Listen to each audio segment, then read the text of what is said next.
Vaccination is the best weapon with which to fight against the fourth wave. It is only through mass vaccination that we'll be able to protect our hospitals during COVID-19 waves and avoid hard lockdowns. So far, around 38% of adult South Africans have been fully vaccinated.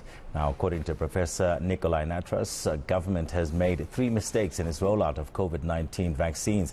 She joins me now for more. Very good evening, Professor. Thank you so much for joining us. One of the key mistakes you think government has made is making the registration process cumbersome for those who want to be vaccinated. Yes, that was a very early mistake. The government was very controlling and quite bureaucratic in its intentions to ration and allocate vaccines in the country. And I think it wanted to avoid chaos, which is completely understandable. But in the process, it made it a lot harder for people that didn't have access to smartphones to register to get vaccinated.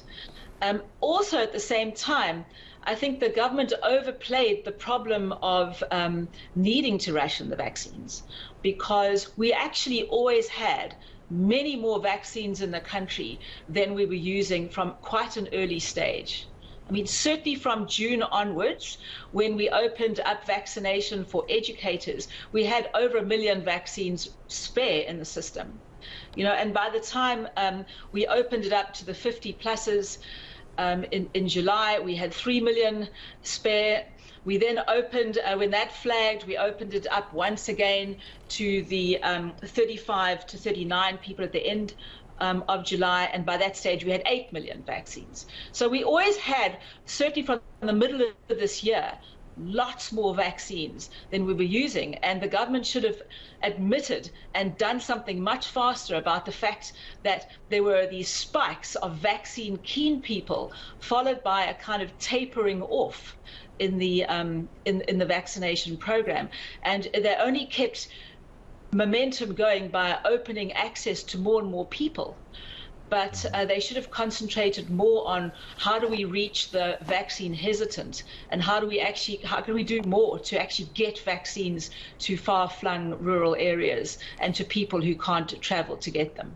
One of your criticisms is that you think they underestimated the importance of getting that or promoting good information, as you put it, basically countering all the bad information about vaccines out there. Do you think they did a bad job of that? Yes, and I think that we're still seeing the cost of the digital vibes scandal. I mean, the government did allocate quite a lot of money to a program to promote information about vaccines and COVID generally. And that, as we know, got caught up in corruption and mismanagement. And it took quite a while, I think, for the government to respond to that. But more important than just information, I think more could have been done, and more could have been done earlier, to send very strong signals about why it's important to get vaccinated as a society. I mean, really, back in the days of the Sosonke trial at the beginning of the year, it became clear that not all health workers were lining up to be vaccinated, for example. And I think the government should have done something earlier to require people in the health sector to be vaccinated, to start actually talking about mandates and implementing them, simply as a way of signaling really strongly that it's important for your personal occupational health and really important for us as a society. So, you know, I think they could have had better information, but they could have sent other kinds of signals, and really the signal would be, we all need to do this. It's our social responsibility, and requiring or saying we expect you to be vaccinated, and to do that earlier, I think, was important. So I mean, it's really gratifying that President Ramaphosa is now putting that on the table now, but it's taken quite a while for us to actually start having that conversation properly.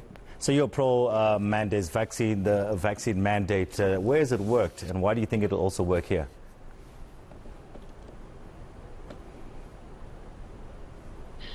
I mean, there's evidence, certainly from Europe and from America, that when you impose or require vaccine mandates, you get a whole lot of people that are sort of sitting on the fence. The sort of vaccine hesitant, that they're not sure They seem to get convinced to go and vaccinate quite quickly. I mean, obviously, your hardcore anti-vaxxer or somebody who's got other, religious, or I'm not sure what kind of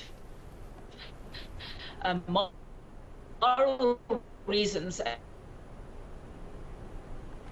Okay, Professor Nicolai, they're just breaking up at the end of our conversation there. It is, we are experiencing thunderstorms here in Johannesburg, I'm told, because I'm insulated in studio. Well, thank you so much for speaking with us, Professor Nicolai Natras, there, economics professor at the University of Cape Town. Very pro vaccine mandates, and also just saying government made some key mistakes when it came to the rollout, the vaccine rollout initially. She was just explaining that to us there.